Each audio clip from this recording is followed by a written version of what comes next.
Hi friends, welcome to our channel. இன்றைக்கி நம்ம சேனலில் என்ன பார்க்க போகிறோன்னா, நான் மை மசாலா தனி மிளகாய்த்தூள் யூஸ் பண்ணி ஒரு சீக்கிரமாக பண்ணக்கூடிய லஞ்ச் ரெசிபி தான் பார்க்க போகிறோம். அரிசி பருப்பு சாதமும் பீர்க்கங்காய் கூட்டும். வாங்க வீடியோக்குள்ளே போகலாம். அதுக்கு இந்த சைஸ் டம்ளரில் 1 டம்ளர் அரிசி எடுத்திருக்கேன், சாப்பாட்டு அரிசி. 1/4 டம்ளர் துவரம் பருப்பு. இது நல்லா கழுவி 3-4 வாட்டி கழுவிட்டு அதை தண்ணியில் போட்டு ஊற வச்சுக்கலாம். இதுக்கு வெறும் 4 வெங்காயம், ஒரு பெரிய சைஸ் தக்காளி, ஒரு 3 பெரிய சைஸ் துண்டு வெள்ளைப்பூடு, இதை மட்டும் குட்டி குட்டியாக கட் பண்ணி வச்சுக்கலாம். இப்போ குக்கரில் கொஞ்சோண்டு கல்லெண்ணெய் ஊற்றி எண்ணெய் நல்லா காயவும் கடுகு உளுந்து போட்டுக்கோங்க.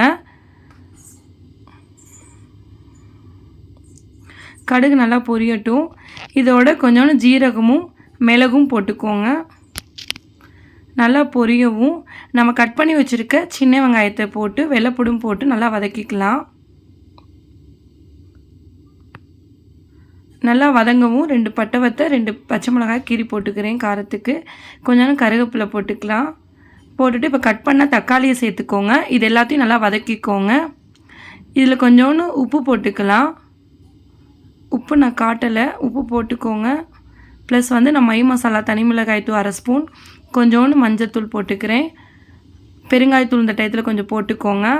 தக்காளி வதங்குற கேப்பில் இந்த மசாலோட ராவும் போயிடும், நல்லா வதங்கிடும். நல்லா வதங்கட்டும். சுருளை காயும் மசாலாவும் நல்லா வதங்கிருச்சு. இப்போ அரிசி லாஸ்ட்டாக சேர்த்துக்கலாம். 1 டம்ளர் அரிசிக்கு நான் 2 டம்ளர் தண்ணி ஊற்றிக்கிறேன். என்னுடைய அரிசிக்கு 2 டம்ளர் தண்ணி ஊற்றினா அளவாக இருக்கும். 3 விசில் வச்சோன்னா உதிரி உதிரியாக கிடைக்கும். இதே போல் உங்களோட அரிசியும் கணக்கு பண்ணி நீங்கள் தண்ணி ஊற்றிக்கோங்க. லாஸ்ட்டாக உப்பு எல்லாம் செக் பண்ணிவிட்டு தேவையான அளவு கொத்தமல்லி போட்டுட்டு மூடி வச்சுக்கோங்க. விசிலில் 3 விசில் வரட்டும். 3 விசில் வந்த பிறகு கொஞ்ச நேரம் நான் தம்மில் வச்சுருக்கேன். திறந்து பார்த்தோன்னா உண்மையாகவே சூப்பராக இருந்துச்சு அரிசி பருப்பு சாதம், நல்லா உதிரி உதிரியாக. இதே போல் நீங்களும் ட்ரை பண்ணி பாருங்கள். லாஸ்ட்டாக இதுக்கு என்ன பண்ண போகிறேன்னா, ஒரு 3 ஸ்பூன் நெய் இருக்குது பார்த்தீங்களா, அதை நல்லா சூடாக இருக்கிறப்ப ஊற்றி நல்லா கிளறிக்கோங்க. இன்னும் நல்லாயிருக்கும் ஸ்மெல்லு. சாம்பார் சாதம் டேஸ்ட்டுக்கு இருக்கும். உண்மையாகவே பருப்பு சாதம் ரொம்ப நல்லது உடம்புக்கு. ஹை ப்ரோட்டீன், கார்போஹைட்ரேட் எல்லாமே இருக்குது. குழந்தைங்களுக்கு இது இந்த மாதிரி வச்சு கொடுங்க. உண்மையாகவே லஞ்சு சூப்பராக சாப்பிடுவாங்க. காரமும் அவ்வளோவா இருக்காது. இப்போ அவ்வளோதான், சூப்பராக ரெடி ஆயிடுச்சு நம்மளோட அரிசி பருப்பு சாதம். இதை நல்லா கிளறிட்டு நான் மூடி வச்சுட்டு அடுத்து பீர்க்கங்காய் கூட்டு செய்கிறதுக்கு போகலாம். அதுக்கு ஒரு 3 பெரிய சைஸ் தக்காளி கட் பண்ணி இப்படி வச்சுருக்கேன். பீர்க்கங்காவை நல்லா தோல் சேர்ந்து நல்லா பொடிசாக கட் பண்ணி வச்சுக்கோங்க. ஒரு 7-8 சின்ன வெங்காயத்தை இந்த மாதிரி கட் பண்ணி வச்சுருக்கேன். கொஞ்சோண்டு கருவேப்பிலை. புளி எதுவுமே சேர்க்கக்கூடாது. இப்போ வனச்சட்டியில் கொஞ்சோண்டு எண்ணெய் ஊற்றி கடுகு உளுந்து போட்டுக்கலாம். கடுகு உளுந்து நல்லா பொரியவும்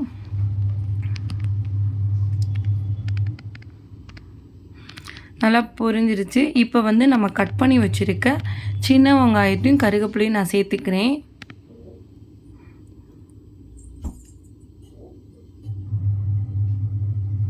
நல்லா வதக்கிக்கலாம்.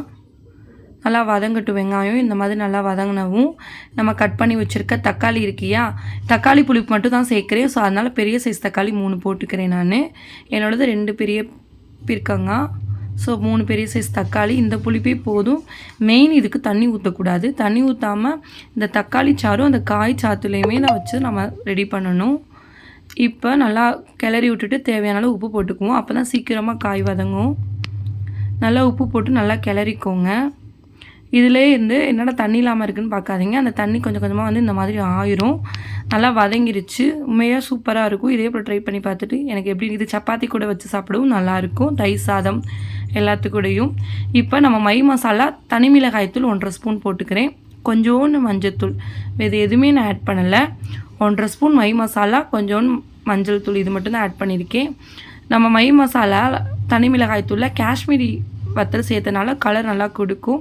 ப்ளஸ் சம்பா வத்தல் சேர்த்தனால நல்லா காரமும் இருக்கும். ஸோ இதுவே உங்களுக்கு போதும் அந்த இதுக்கு. இதை நீங்கள் அப்படியே கிளற உங்களுக்கு கலரும் கொடுக்கும். சூப்பராக இருக்கும் டேஸ்ட்டு. கண்டிப்பாக நீங்கள் வாங்கி ட்ரை பண்ணி பாருங்கள்.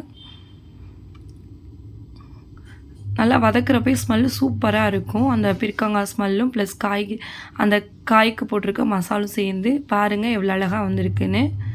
ஸோ இந்த நேரத்தில் நம்ம சிம்மில் போட்டுருவோம். சிம்மில் போட்டு அடி பிடிக்காமல் இருக்கிறதுக்கு அப்பப்போ கிளறிக்கிட்டே இருக்கணும் நீங்கள்.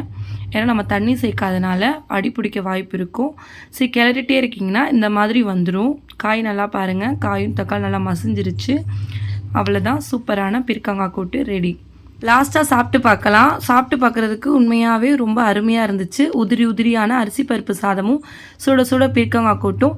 நீங்களும் இதே போல் ட்ரை பண்ணி பார்த்துட்டு எப்படி இருக்குன்னு எனக்கு கண்டிப்பாக கமெண்ட் பண்ணுங்கள். தேங்க்யூ.